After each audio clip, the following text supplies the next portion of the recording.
Que tes œuvres, Seigneur, te rendent grâce et que tes fidèles te bénissent.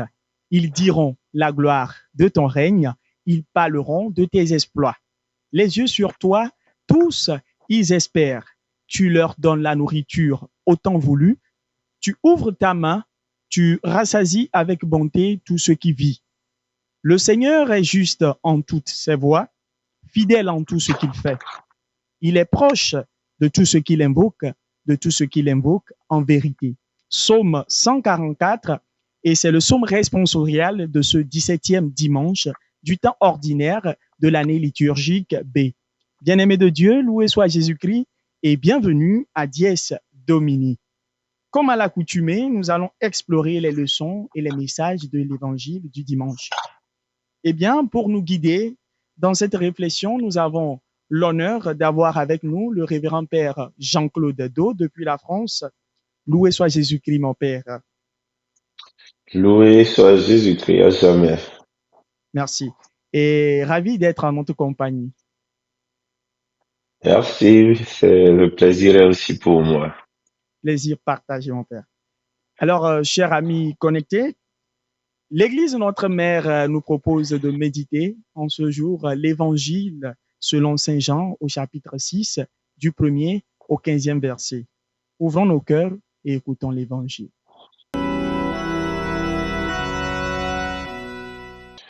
Évangile de Jésus-Christ selon Saint Jean. En ce temps-là, Jésus passa de l'autre côté de la mer de Galilée, le lac de Tibériade.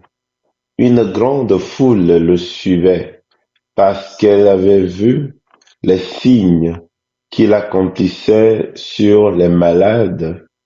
Jésus gravit la montagne et là, il était assis avec ses disciples. Or, la Pâque, la fête des Juifs, était proche. Jésus leva les yeux et vit qu'une foule nombreuse venait à lui. Il dit à Philippe, où pourrions-nous acheter du pain pour qu'ils aient à manger? Il disait cela pour le mettre à l'épreuve, car il savait bien lui ce qu'il allait faire. Philippe lui répondit, le salaire de 200 journées ne suffirait pas pour que chacun reçoive un peu de pain. Un de ses disciples, André, le frère de Simon-Pierre, lui dit, il y a là un jeune garçon qui a 5 pains d'orge et 2 poissons. Mais qu'est-ce que cela pour tant de monde? Jésus dit, faites asseoir les gens. Il y avait beaucoup d'herbes à cet endroit. Ils s'assirent donc au nombre d'environ 5000 hommes. Alors Jésus prit les pains et après avoir rendu grâce, il les distribua aux convives. Il leur donna autant qu'ils eurent mangé à leur faim. Il dit à ses disciples, rassemblez les morceaux en surplus pour que rien ne se perde. Ils les rassemblèrent et ils remplirent 12 paniers avec les morceaux des 5 pains d'orge. Restait en surplus pour ceux qui prenaient cette nourriture. À la vue du signe que Jésus avait accompli, les gens disaient, c'est vraiment lui, le prophète annoncé, celui qui vient dans le monde. Mais Jésus savait qu'ils allaient l'enlever pour faire de lui leur roi. Alors de nouveau, il se retira dans la montagne, lui seul. Acclamons la parole de Dieu. Seigneur Jésus. Merci, Père, pour la lecture de l'Évangile. Et Père Jean-Claude, d'entrée de jeu, il y a une toute première remarque faite ce dimanche et je souhaite que vous éclairez nos lanternes. La liturgie interrompt la lecture continue de l'Évangile selon Saint Marc pour nous donner la totalité du 6e chapitre de Saint Jean. Que devons-nous comprendre par cela? Le test auquel nous avons affaire s'appelle le discours sur le pain de vie. Et justement, dans cette lecture de Saint Jean, on nous parle de la multiplication des pains. Mais il faut pas juste se limiter, bien sûr, à la partie, je dirais, visible de ce que Jean voudrait nous faire percevoir. Et la partie visible, c'est que Jésus est rempli de compassion. Jésus se soucie du bien-être de ceux qui sont avec lui. Ensuite, autre remarque, c'est de voir que Dieu, le Seigneur, leur demande, avez-vous à donner à ces personnes? Ailleurs, il dira même, donnez-leur vous-même à manger. Et lorsque l'homme apporte sa part, d'ailleurs, ils reconnaissent que c'est très peu, il y a là un jeune garçon qui a 5 pains d'orge et 2 poissons. Mais qu'est-ce que cela pour tant de monde? Donc, ce qu'ils avaient était infime comparé à la foule pour laquelle il fallait au moins 200 journées de salaire afin que chacun un petit morceau de pain. Et en face de cela, le Seigneur prend les 5 pains, les 2 poissons, et alors se produit le miracle. Mais au-delà justement de tout ce que je viens de citer là, il y a déjà une forme d'initiation à ce qui est le plus important et qui part justement de l'intention de Jésus de donner au monde ce qu'il y a de plus grand. Il dira au désert, ce n'est pas Moïse qui vous a nourri, c'est mon Père qui vous a donné le pain qui vient du ciel. Mais le véritable pain qui vient du ciel, c'est Jésus lui-même. Et donc, nous tendons vers l'Eucharistie. Voilà ce que l'on peut comprendre derrière ce texte qui est brusquement parachuté dans la liturgie de l'Église en ce dimanche. Bien, mon Père, je vois également dans cet évangile que Saint Jean prend la peine de préciser que la Pâque, il dit la Pâque, la fête des Juifs, était proche. Pourquoi donc cette précision? Ouais, cette précision vient aussi expliquer justement la notion même du pain et du don de la vie. Rappelons-nous que la Pâque juive commémore la sortie du peuple d'Israël D'Égypte? d'un territoire hostile de l'Égypte, comme ils Oui, disent, et pour cela, on parle de passage. D'ailleurs, le mot Pâques, ce sont les passages. D'abord, passage de l'ange qui frappe les premiers-nés afin que le peuple soit libéré. Et en ce temps, Moïse a dit au peuple d'Israël, vous prendrez un agneau d'1 an que une famille peut manger. Quand vous l'immolez, vous prenez le sang de cet agneau-là pour marquer les linteaux de vos portes. Alors, lorsque l'ange passera et qu'il verra le sang sur les portes, il ne touchera pas à ceux qui sont dans cette maison-là. Et donc, quand on prend le sang de l'agneau, ça nous ramène justement à l'agneau véritable. Rappelez-vous, Saint Jean, quand il voit Jésus, il dit, oui. Voici voici l'agneau de Dieu l'agneau de Dieu, celui qui qui enlève enlève le péché le du monde, péché du monde. bien Et évidemment. donc, l'agneau de la Pâque préfigurait le véritable agneau qui est Jésus-Christ. Et d'ailleurs, Saint Jean va dire que c'est à l'heure où on immole l'agneau de la Pâque juive que Jésus a été immolé. Donc, un remplacement du culte sacrificiel de l'Ancien Testament par le sacrificiel saint de Jésus qui donne son corps et son sang. Et donc, quand Jésus institue l'Eucharistie, il dit le sang de l'alliance nouvelle et Éternel. éternelle qui sera versé pour vous et pour la multitude en rémission des Le péchés. Donc, péché. les symboles sont forts. C'est une analogie c'est une relation qui nous renvoie directement à la Pâque juive pour expliquer désormais ce que nous, dans le christianisme, nous allons appeler aussi la Pâque de Jésus-Christ, mais qui cette fois-ci s'écrit avec S et qui nous dit la mort, la résurrection de Jésus-Christ, son passage de la mort à la vie pour nous donner à nous autres la vie, d'où l'Eucharistie. Ceci est mon corps, ceci est mon sang. Bien, mon père, Vous le comprenez d'ailleurs oui, quand vous voyez la deuxième lecture. La deuxième lecture nous le de dit. Saint Il n'y Paul a qu'un apôtre. seul pain. Voilà. Il y a un seul pain, un seul Seigneur. Il y a un seul corps et un seul esprit. Il y a un seul Seigneur, une seule foi, un seul baptême, un seul Dieu, Père de tous, au-dessus de tous, par tous et en tous. Quand tu nous parles un seul corps, il parle bien sûr du corps de Jésus, mais le corps de l'Église aussi en même temps. Voilà. Voilà. Et mon père, je voudrais également que nous revenions. Justement, vous venez de faire mention de la deuxième lecture de Saint Paul apôtre aux Éphésiens.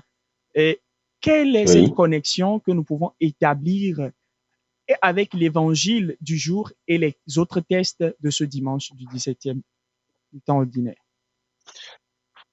Et j'ai utilisé tout à l'heure un terme, c'est-à-dire j'ai parlé d'analogie, j'ai parlé aussi de renvoi.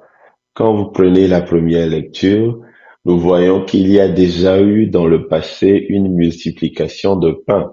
Et cette multiplication de pain, c'est dans le livre des rois. Des Et rois. là, bien sûr, oui, justement, donc c'est le prophète Élisée qui produit une multiplication de pain. Et quand on met souvent en rapport l'évangile avec la première lecture tirée de l'Ancien Testament, c'est surtout pour dire que Jésus vient achever, Jésus vient parfaire tout ce qui a déjà été montré, préfiguré justement dans l'Ancien Testament. Et ici, on nous dit aussi que Jésus est le plus grand des prophètes et il est plus qu'un prophète. Lui-même le dit souvent. Donc, quand Élisée peut multiplier les pains, quand, au temps d'Élie, avec la veuve de Sarepta, la farine ne s'est pas tarie, la jarre de farine ne s'est pas vidée, l'huile n'a pas non plus tari dans la fiole jusqu'à la fin de la sécheresse, on a affaire là déjà à des signes, à des préfigurations de ce que Jésus peut faire. Donc, la multiplication des pains de Jésus nous rappelle qu'il y a déjà eu dans l'histoire du peuple des multiplications de pains où Dieu tient promesse en donnant à manger au peuple. Et ce n'est pas pour qu'on fasse de lui un roi. Voilà pourquoi, à la fin, quand Il le eux, ils ont mentionne à la voulu fin. Oui. voilà, pervertir le geste de Jésus qui leur donne à manger au lieu de voir le geste spirituel de Dieu qui prend soin de son peuple et qui lui donne le pain vivant venu du ciel. Au lieu de voir ceci, eux, ils veulent juste quelqu'un qui leur donne à manger tout le temps. Ils veulent un roi qui puisse satisfaire à leurs besoins humains. Et Jésus évite de rentrer dans cela.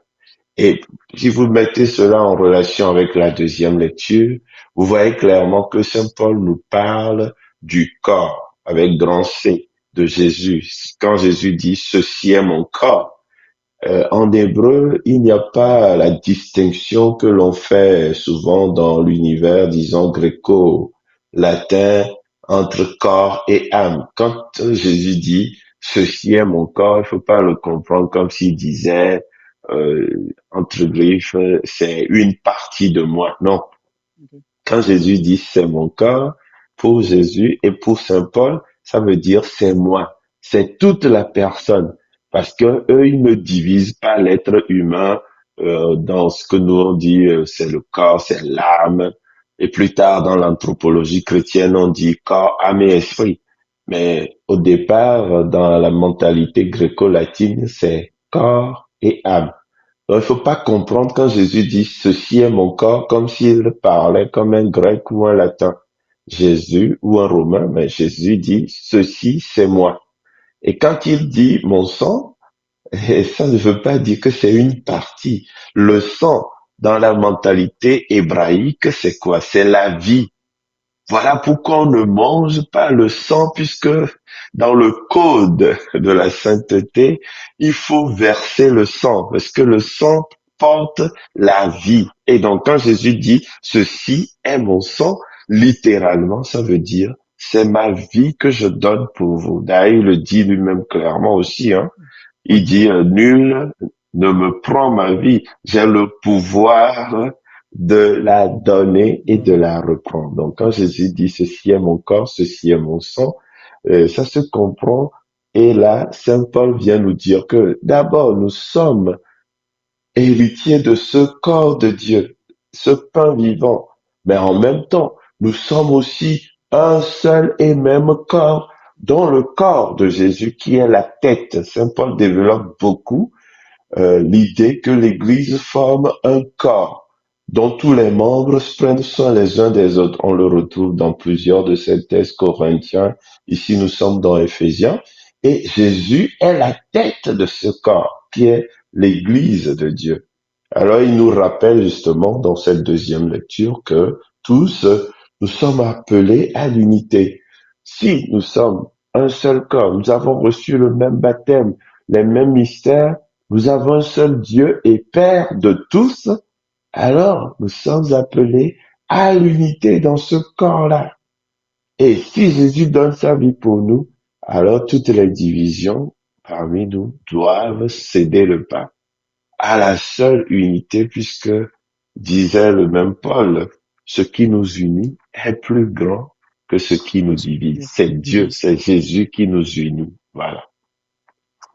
Bien, Voilà à Père. peu près quelle relation nous pouvons mettre entre ces lectures qui nous sont proposées en ce 17e dimanche. Une belle explication, hein. Je tiens à le souligner, mon Père. C'était très riche également. Et Merci. maintenant, je tiens à attirer également votre attention sur le questionnement ou la réponse avec Philippe. Lorsque le Seigneur le questionne, Philippe, l'un des 12, où pourrions-nous, quand il dit, où pourrions-nous acheter du pain pour qu'ils aient à manger? Et à Jean de commenter, il disait cela pour le mettre à l'épreuve, car lui-même savait bien ce qu'il allait faire. Cher Père, en quoi consiste cette mise à l'épreuve de ces apôtres et surtout, que voulait insinuer l'évangéliste quand il dit car lui-même savait bien ce qu'il allait faire? Oui, la mise à l'épreuve ici, on le voit clairement, c'est que Jésus fait voir à ses apôtres la limite humaine ou l'impossibilité que les humains ont de résoudre ce genre de problème. En vérité, la logique de Philippe est implacable. Vous avez une foule de certainement des milliers de personnes. Chez Matthieu, on nous dit que il y avait une foule de 5000 hommes, 5000 sans hommes. compter les femmes et les enfants. Quand on dit sans compter les femmes et les enfants, si on fait le rapport d'ordinaire dans les foules, on a plus de femmes et d'enfants que des hommes. Et donc, on peut, sans risquer de se tromper, dire qu'il y avait plus de 15 000 hommes, c'est-à-dire hommes génériques, hein, c'est-à-dire hommes masculins, féminins, Féminin, les enfants. On peut enfant. dire que dans la foule, il y avait au moins 15 000 personnes, sinon 20 000, si on arrondit tout. Et donc, comment on nourrit ces personnes? Donc, Jésus leur pose la question. Qu'est-ce que vous faites, vous les hommes? D'ailleurs, je disais tout à l'heure, il leur dit clairement dans un autre évangile, donnez-leur vous-même à manger. Il dit, mais écoute, même si ça ne peut pas nourrir une telle foule, ils n'auront même pas un petit morceau. Mais Jésus veut tester leur capacité, l'effort qu'ils font. Et en plus, il veut leur montrer que là où l'effort de l'homme s'arrête, commence justement la bonté, la générosité, la providence divine. divine. Donc, quelquefois, dans la foi chrétienne, je crois que Dieu aussi nous entraîne. Quand on dit que Dieu met à l'épreuve, c'est surtout pour entraîner l'homme à mieux le connaître. Et parfois, tout ce que nous appelons tentation du côté du diable deviennent pour un croyant une épreuve, puisque Dieu permet que cela arrive pour voir l'authenticité, la qualité de notre foi en lui. Et ici, lui étant Dieu, il sait qu'il peut résoudre le problème, mais il va pas tout faire à notre place. Alors il demande à l'homme, mais voilà la situation, qu'est-ce que tu aurais fait? Et je pense, la réponse est claire, il faut se tourner vers lui. Dans les situations où nous pensons que tout est perdu, il faut se tourner vers le Christ. Comme Marie d'ailleurs, dans toujours l'évangile de Jean, ils n'ont plus de vin. Ici, on peut carrément dire, ils n'ont pas de pain. Voilà. Et mon père, dans l'évangile également, après que Jésus dit, faites asseoir les gens, il y avait beaucoup d'herbes à cet endroit, a été mentionné. Pourquoi cette précision également? C'est vrai que c'est bizarre comme précision, mais en y pensant, moi aussi en y méditant, je me suis dit que c'est certainement la mention de faites les asseoir. En fait, s'asseoir demande au moins qu'on ait un support. S'il y avait que des pierres et du sable, ce serait un peu difficile de demander aux gens de s'asseoir dans le sable ou sur des petites pierres. Alors, quand Jean nous dit qu'il y avait des herbes en cet endroit, c'est pour nous dire que la demande de faire asseoir les gens dans la prairie n'est pas surprenante et que ça se faisait naturellement de s'asseoir dans la prairie, dans les herbes, parce que ça constitue un peu comme une mousse aussi et en même temps c'est agréable et respectueux de la personne. Sans doute qu'il y avait cette mention pour montrer que Jésus est soucieux même du lieu où il fait asseoir les gens. Et ça rappelle aussi un psaume. Dans de verts pâturages, il me conduit. Oui. Le psaume 22 ou 23, selon la numérotation, ça nous rappelle que le Seigneur continue par être le berger de son peuple. Le Seigneur continue de nourrir son peuple. Donc, il y a de petites évocations comme ça qui semblent anodines, mais en fait, je dirais que c'est toute une théologie. C'est toute une pensée spirituelle, une pensée biblique bien construite qui renvoie à des références anciennes. Et en l'occurrence, le Seigneur qui est le berger de son peuple et qui se préoccupe de tout son bien-être, de ce qu'il faut pour que sa vie soit épanouie. Donc, les herbes, la prairie ici, renvoie aussi quelque part, à mon humble avis, au psaume 22-23, il me fait reposer dans de verts pâturages. Et là, voilà, c'est ça. Et en somme, mon père, que retenir donc de l'évangile, des textes de ce 17e dimanche du temps ordinaire en somme? Pour conclure, je dirais que les lectures de ce dimanche nous invitent à nous tourner vers le mystère du pain de vie. Jésus est le pain vivant, le pain véritable descendu du ciel qui vient accomplir tout ce que déjà Dieu promet par les prophètes. Donc la première lecture, multiplication du pain, donation du pain, donation de la vie. La deuxième lecture, Dieu veut un peuple uni autour d'un même pasteur et c'est lui, ce pasteur, qui donne de la nourriture à son peuple, pas que de la nourriture physique ou je dirais matérielle, mais aussi la nourriture spirituelle qui nous transforme dans le corps de Jésus.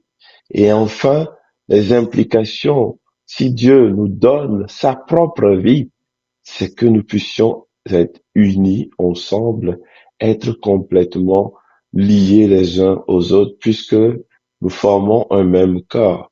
Nous avons reçu le même baptême. Nous avons un seul Dieu et le même Père. Et s'il est le Père de tous, alors il est impossible de continuer par dire notre Père si tu t'isoles et que tu te considères comme unique au monde et que tu oublies que tu fais partie, tu es membre du corps du Christ, ce corps en qui nous avons la vie, nous avons l'éternité, nous avons la surabondance de la vie éternelle. Merci, Père Jean-Claude, de nous avoir guidés dans cette réflexion sur les textes de ce 17e dimanche du temps ordinaire de l'année liturgique B. Je vous en prie, merci à vous aussi, Je vous en prie, mon et que Père. Dieu vous garde. Amen. Merci, mon Père. Bien, chers téléspectateurs de la SMA Togo TV, Jésus, qui est si grand, si puissant, ne veut pas agir seul. Il veut avoir besoin des êtres faibles et limités que nous sommes.